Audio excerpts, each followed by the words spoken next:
There was a time when Lara and Miguel thought love was enough to survive anything, but life had become unbearably heavy. Bills piled up on the kitchen table like unopened wounds. Their tiny apartment leaked every time it rained. Miguel worked double shifts until his hands trembled from exhaustion, while Lara quietly sold her jewelry just to buy groceries. They fought more often now, not because they hated each other, but because life kept squeezing every soft part of them.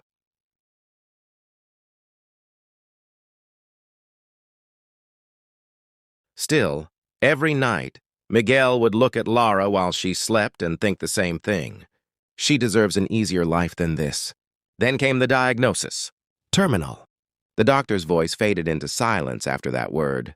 Months left, maybe less. Miguel walked home alone that day, carrying the weight of his death in his chest.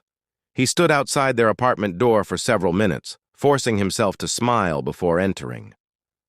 Lara never knew.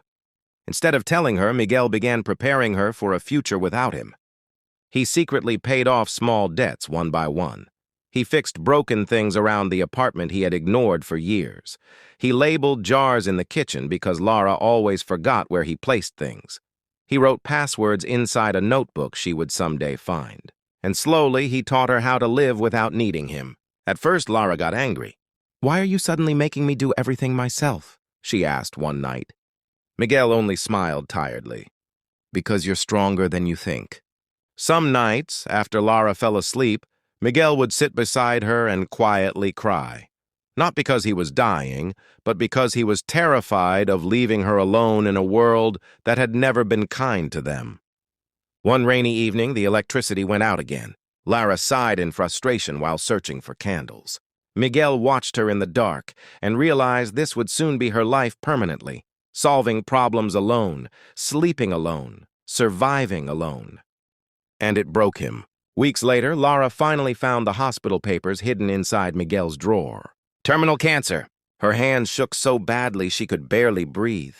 When Miguel came home, she was waiting silently at the table, tears streaming down her face. "Since when?" she whispered.